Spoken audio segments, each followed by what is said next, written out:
വൈദ്യുത ഇരുചക്ര വാഹന രംഗത്ത് സ്കൂട്ടറുകൾ അരങ്ങുതകർക്കുമ്പോൾ വൈവിധ്യമാർന്ന ഇലക്ട്രിക് മോട്ടോർ സൈക്കിളുകളും അവതരിപ്പിച്ച് സ്റ്റാർട്ടപ്പ് ബ്രാൻഡുകളും ശക്തമാവുകയാണ്. കുടുകുടു ശബ്ദമുള്ള ബുള്ളറ്റുകൾക്കും ചീറിപ്പായുന്ന സ്പോർട്സ് ബൈക്കുകൾക്കുമിടയിലൂടെ നിശബ്ദമായി നിരങ്ങി നീങ്ങുന്ന ഇത്തരം മോഡലുകൾ നിരത്തുകൾക്ക് ഒരു രസക്കാഴ്ചയാണ്.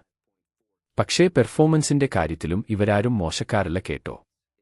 അൾട്രാവലേറ്റിന്റെ F77 മാറ്റർ എയർ ഒക്കെ കൈകൊടുത്താൽ പറക്കുന്ന കുതിരകളാണ്.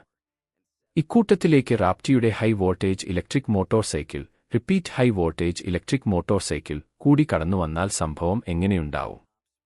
അതും വിപണിയിലെ മറ്റൊരു ഇലക്ട്രിക് ടൂ വീലർക്കും ഇല്ലാത്തൊരു സവിശേഷതയുമായാണ് റാപ്റ്റി T30 ഇവിയിൽ കമ്പനി വാഗ്ദാനം ചെയ്യുന്നത്. ലോകമെമ്പാടുമുള്ള ഇലക്ട്രിക് കാറുകളിൽ ഉപയോഗിക്കുന്ന സാങ്കേതികവിദ്യ ഉപയോഗിച്ച് വികസിപ്പിച്ചെടുത്ത ഇന്ത്യയിലെ ആദ്യത്തെ ഹൈ വോൾട്ടേജ് ഇലക്ട്രിക് മോട്ടോർ സൈക്കിളാണിത്. ഉയർന്ന വോൾട്ടേജ് സാങ്കേതികവിദ്യയുള്ള ഇലക്ട്രിക് ഇരുചക്ര വാഹനത്തിനുള്ള ARAI സർട്ടിഫിക്കേഷൻ നേടിയിരിക്കുകയാണ് മോഡൽ ഇപ്പോൾ. ഹൈ വോൾട്ടേജ് സാങ്കേതികവിദ്യ നിലവിൽ ഇലക്ട്രിക് കാറുകളിൽ മാത്രമായി ഉപയോഗിക്കുന്ന സംഗതിയാണ്. ഇതാണിപ്പോൾ രാജ്യത്തെ ഒരു ഇലക്ട്രിക് ബൈക്കിലേക്കും എത്തിയിരിക്കുന്നത്. ഇലക്ട്രിക് കാറുകളുടെ CCS2 ഫാസ്റ്റ് ചാർജിംഗ് മാനദണ്ഡങ്ങളുമായി പൊരുത്തപ്പെടാൻ ഹൈ വോൾട്ടേജ് സാങ്കേതികവിദ്യ റാപ്റ്റി T30 ഇലക്ട്രിക് മോട്ടോർ സൈക്കിളിനെ സഹായിക്കും. CCS2 ചാർജിംഗ് സൗകര്യത്തിന് പുറമെ ഫാസ്റ്റ് ചാർജിംഗ് വേഗത, ശക്തമായ ഓൺബോർഡ് ചാർജർ, ഭാരം കുറഞ്ഞ ഇന്റേണൽ ചാർജിംഗ് കേബിൾ തുടങ്ങിയ നിരവധി ഇൻഹൌസ് ചാർജിംഗ് സൗകര്യവും ഇവയിലെ ഹൈ വോൾട്ടേജ് സാങ്കേതികവിദ്യ വാഗ്ദാനം ചെയ്യുന്നുണ്ട്. കഴിഞ്ഞ വർഷം ആദ്യമാണ് 2.39 ലക്ഷം രൂപ പ്രാരംഭ എക്സ്ഷോറൂം വിലയിൽ റാപ്റ്റി T30 ഇലക്ട്രിക് ബൈക്ക് പുറത്തിറക്കുന്നത്. Raptee T30 electric bike get ARAI certification for CCS2 car charging technology. 48 മണിക്കൂറിൽ 2000 ബുക്കിംഗ്. പാവങ്ങളുടെ പ്രീമിയം സ്കൂട്ടർ 1 ലക്ഷം ആളുകൾക്ക് കൂടി 1.20 ലക്ഷത്തിന് 48 മണിക്കൂറിൽ 2000 ബുക്കിംഗ്. പാവങ്ങളുടെ പ്രീമിയം സ്കൂട്ടർ 1 ലക്ഷം ആളുകൾക്ക് കൂടി 1.20 ലക്ഷത്തിന്. ഇതിനുശേഷം T30 ഇലക്ട്രിക് ബൈക്കിന് 8000-ത്തിലധികം ബുക്കിംഗുകൾ ലഭിച്ചതായി കമ്പനി അവകാശപ്പെടുന്നുണ്ട്. തുടക്കത്തിൽ ചെന്നൈ, ബാംഗ്ലൂർ എന്നിവിടങ്ങളിലാണ് വാഹനത്തിന്റെ വിപണനം ആരംഭിക്കുക. തുടർന്ന് ഘട്ടം ഘട്ടമായി കേരളത്തിലുൾപ്പെടെ റാപ്റ്റിയുടെ ഇവി വിപണനം ചെയ്യാനാണ് ബ്രാൻഡ് പദ്ധതിയിട്ടിരിക്കുന്നത്. 2025-2026 ആദ്യ പാദം മുതൽ ചെന്നൈയിലും ബാംഗ്ലൂരിലും റാപ്റ്റി ഹൈ വോൾട്ടേജ് മോട്ടോർ സൈക്കിളിനായുള്ള ഡെലിവറികൾ ആരംഭിക്കും. ആഭ്യന്തര വിപണിയിലെ 250-300 സിസി പെട്രോൾ ബൈക്കുകളോട് കിടിപിടിക്കുന്ന പെർഫോമൻസാണ് റാപ്റ്റിയുടെ പുത്തൻ ഇലക്ട്രിക് മോട്ടോർ സൈക്കിളിനുള്ളത്.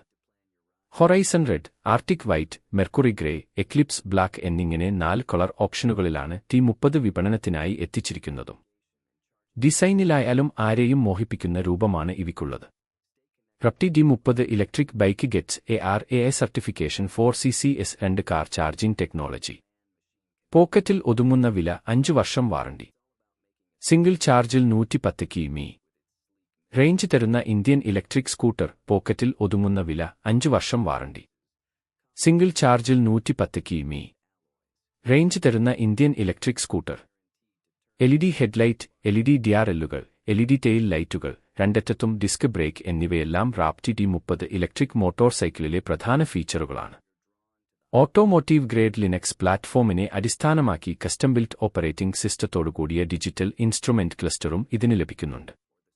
സിംഗിൾ ചാർജിൽ റാപ്റ്റിയുടെ ഇലക്ട്രിക് ബൈക്കിന് 200 കിലോമീറ്റർ ദൂരം സഞ്ചരിക്കാനാവും.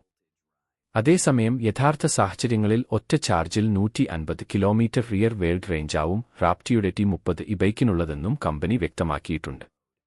IP67 റേറ്റു ചെയ്ത ബാറ്ററി പായ്ക്കാണ് വാഹനത്തിൽ ഉപയോഗിച്ചിരിക്കുന്നതും.